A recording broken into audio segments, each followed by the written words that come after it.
dulu ini. Agak kucek-kucek dalam mata kalian. Ku tanya dulu sama kalian, nggak salah lihat kalian kan? Sekarang gantian kalian nanya sama aku, ya kan? Opung nggak salah lihat, Opung nggak salah masang foto. Ini dia. Aduh, Raffi Ahmad, kau ngapain di situ? Mau belajar lagu Pupu Papa? Ngapain kau situ belajar? Sini kau belajar. Aku masih ingat. Luar kepala aku ingat liriknya. Ganyang, ganyang, ganyang, fufu fafa. Ganyang, fufu faba sekarang juga. Ganyang, ganyang, ganyang, Firza Husein. Ganyang, Firza Husein sekarang juga. Jadi si Raffi Ahmad datang ke rumahnya si Rizik Syihab di Petamburan, Jakarta Pusat, ya, katanya ingin berdiskusi. Masalah apa? Masalah pembinaan generasi muda. Memang betul generasi muda Islam, gak mungkin generasi muda Kristen. Kan begitu, ya kan? Sekarang begini Rapi, kau itu sekarang menjadi pejabat negara. Kau itu sebagai utusan khusus Bapak Presiden Prabowo yang membidangi generasi muda dan seni, bukan agama. Kalau kau anggap itu adalah sebuah langkah progresif, boleh, tapi jangan kejauhan. Udah terlalu jauh kau melangkah ke sana. Ini masukanku sebagai generasi muda. Aku bukan masalah itu. Masalahnya cobalah dulu. Kalau kau mau cari teman diskusi, masukanku sebagai generasi muda Indonesia, kau carilah orang-orang yang kadar toleransinya agak tinggi gitu loh. Nggak usah pun tinggi kali, agak tinggi. Jangan kayak gini, ini minim toleransi. Ya, dari mana kau tahu, Bung? Kayak nggak tahu aja aku dari kemarin. Carilah orang-orang yang lebih moderat, yang mengedepankan moderasi antar umat beragama, kerukunan antar umat beragama, cara menghormati orang yang berumat beragama lainnya. Itu cari. Nanti bentar lagi ini datang ini ke rumahnya si Bahar Smith. Mau ngapain? Diskusi lagi. Habis diskusi, belajar dia cara main pedang.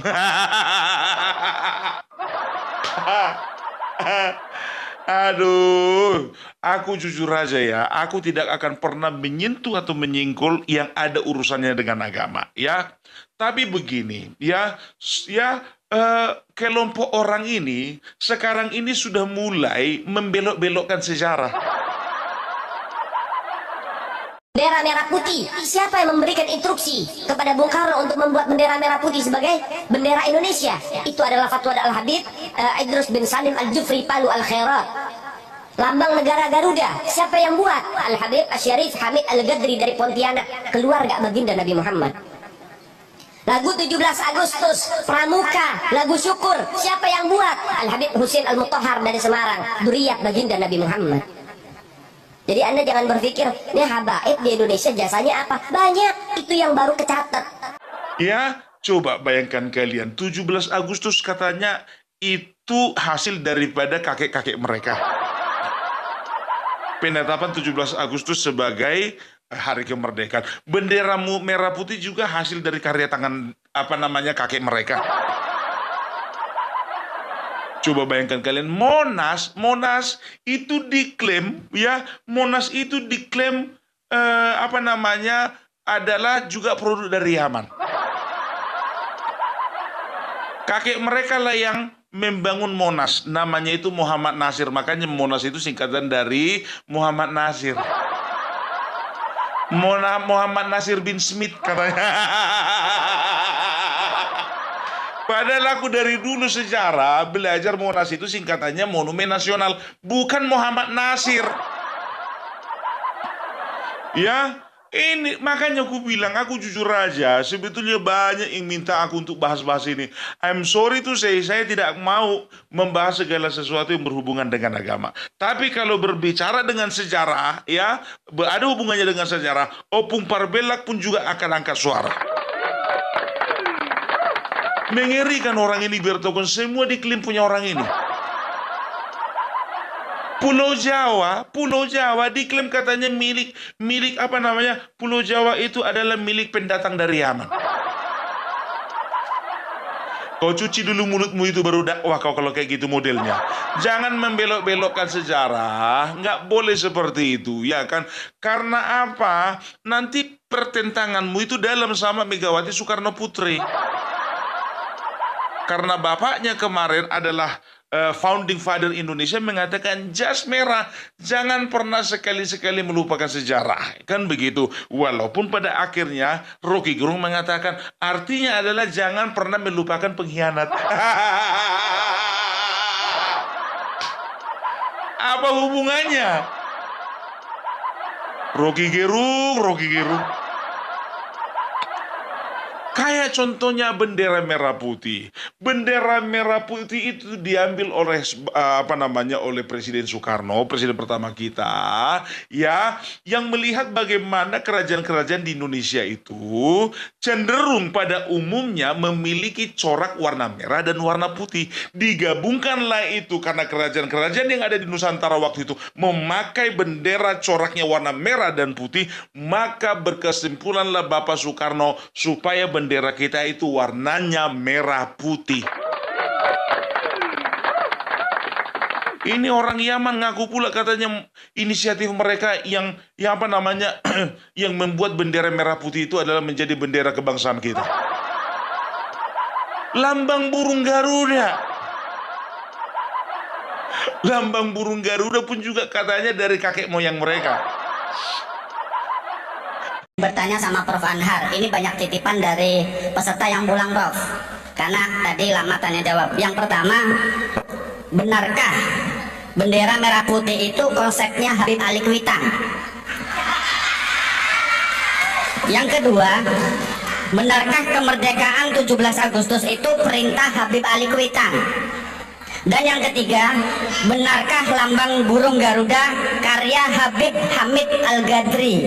Jadi sementara ini titipan dari beberapa peserta yang sudah pulang. Nah, mohon maaf moderator, dari masing-masing bagian kita tanyakan. Silakan Prof, terima kasih. Mohon maaf. Assalamualaikum warahmatullahi wabarakatuh. Monggo Profesor, langsung.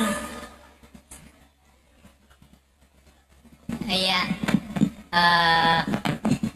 pertanyaan itu sebenarnya pertanyaan yang sederhana jawabnya.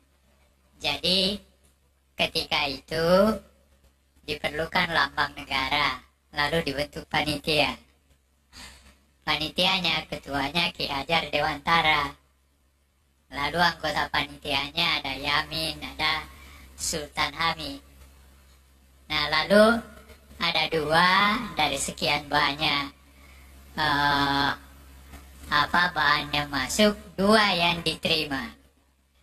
Sultan Hamid sama Yamin.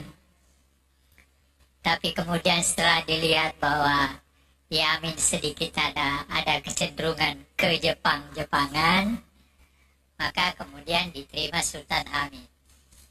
Tetapi ada tetapinya. Diterima, tetapi begitu Bung Karno melihat, maka dia melihat berbagai hal yang kurang tepat. Maka dia panggil seorang seniman namanya Dullah.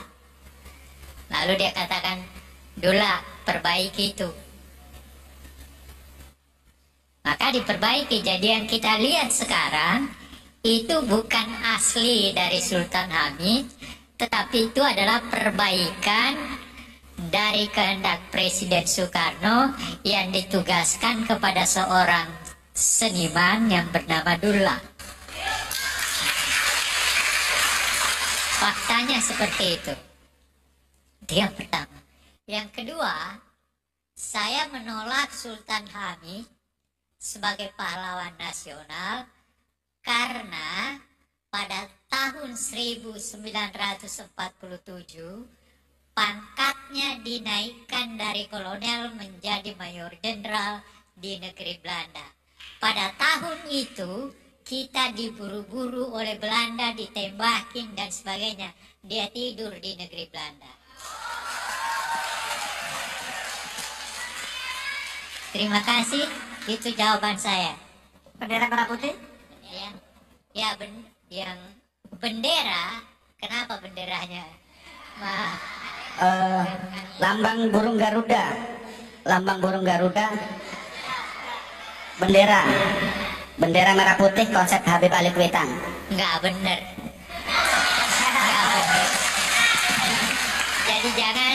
Jadi jangan menggunakan sesuatu yang penting bagi negeri kita hanya untuk kepentingan diri kita dan kelompok kita.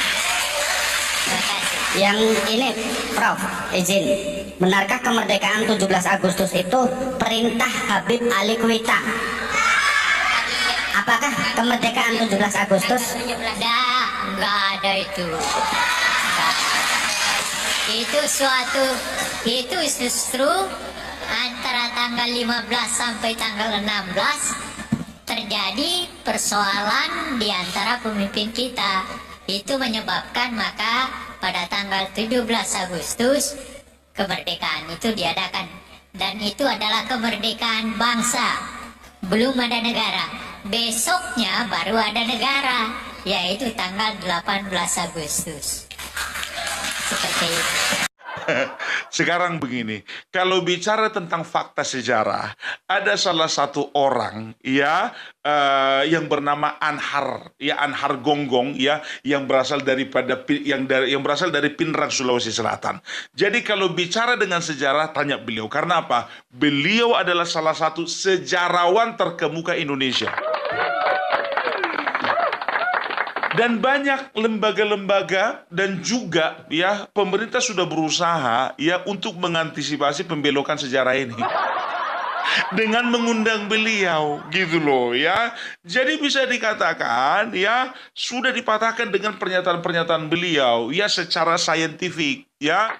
Beliau itu lulusan UGM dan juga Belanda.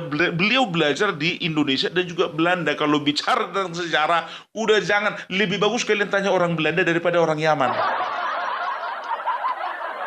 Ya, shalom teman-teman semua. Terima kasih sudah menonton video ini dan terima kasih sudah menyaksikan bagaimana tanggapan atau komentar dari Opung Parbela terkait Raffi Ahmad yang sudah memilih Habib Rizik sebagai pembina generasi muda bangsa ini, teman-teman ya. Nah, teman-teman, sebenarnya ini sesuatu hal yang lucu menurut saya. Kenapa? Karena seseorang yang selama ini kita tahu sebagai provokator, pemecah belah, penghujat, penghina, dan juga suka mengkritik. Nah, teman-teman, ternyata pada akhirnya dia terpilih sebagai pembina generasi muda. Nah, teman-teman, saya tidak tahu nanti ketika dia sudah terpilih, direkrut oleh Raffi Ahmad, maka kita harus perhatikan saja bagaimana nanti hidup generasi muda bangsa ini. Apakah semakin baik atau justru generasi muda ini rusak dan mengikuti karakter seperti Habib Rizik dan justru menjadi mereka sebagai pemecah belah bangsa. Nah, tentu saja teman-teman, kita mesti waspada dan hati-hati karena kita harus lihat jejak digital seseorang itu, bagaimana dia latar belakangnya, sebelumnya dia apa yang dia kerjakan, apa yang dia lakukan untuk bangsa ini.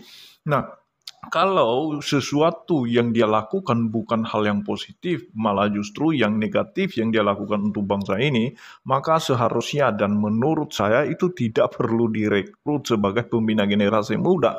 Takutnya nanti generasi muda ini bukan malah semakin baik.